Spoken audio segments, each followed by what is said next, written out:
And we are joined now by one of the plaintiffs suing over Trump's tariffs. Rick Woldenberg is the CEO of family-owned toy company Learning Resources. Rick, thanks so much for joining us. I know this is stressful for you as you're trying to navigate all the uncertainty. The courts have now acknowledged that Trump's tariffs would cause your company, quote, significant and unrecoverable losses. What kind of losses? What does it look like for you?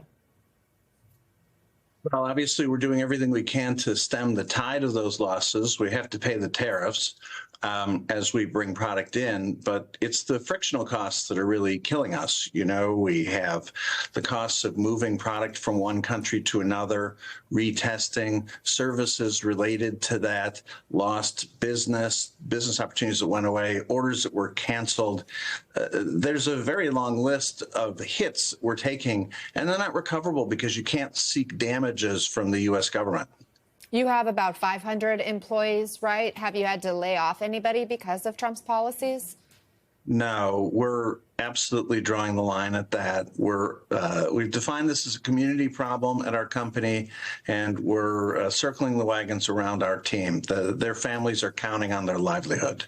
You say 60% of your product comes from China and that you're trying to pivot manufacturing elsewhere, even move production to America. Can you just help us understand what kind of undertaking that is?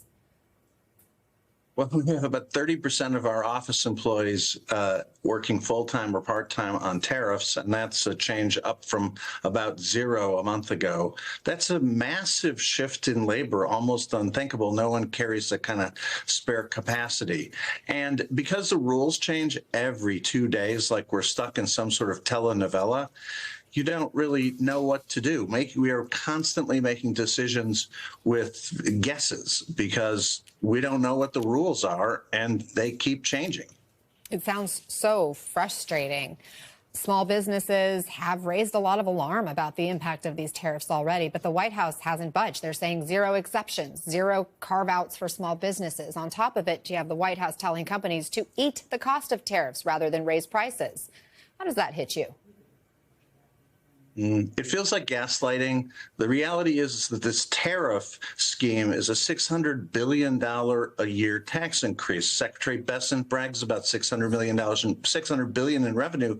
It's a tax increase. It's more than our earnings every year, so we can't absorb it. It's not mathematically possible. It has to be passed on. So they've converted me over into a tax collector. When they say there's other ways to do this, the one way they never talk about is to do it in the sunshine. Have a vote in Congress. You want to raise our taxes by $600 billion? Put your name next to it. Vote in the sunshine.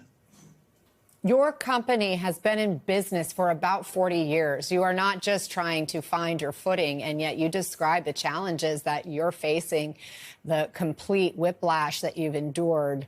Has it ever felt this dire for you in your company in these 4 decades of being around? You know, I don't want to come on TV and have a pity party. We're doing everything that we can to preserve our business, and we will succeed. Okay, so it's rough times. We call this pandemic 2.0. Personally, I think this is harder than the pandemic.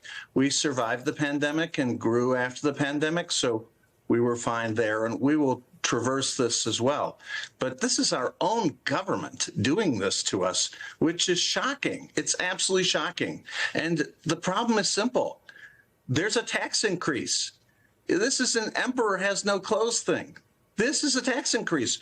Who should be surprised at what's happening to small businesses? That's the problem. Do you think this administration cares about whether your company survives? No. I don't think they care. They want more car plants, and what we do, which is to help kids learn, is for some reason that I can't put my finger on, considered like not worthy. We have 500 employees. We create great jobs. We spend a lot of money on CapEx and technology. I don't know what's wrong with that. You just ran B-roll of our warehouse. It's a sophisticated place. But we're not making cars. I apologize for that.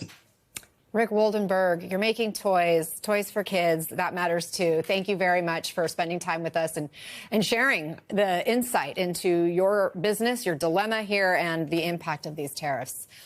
Good luck. Thank you. Thank you very much.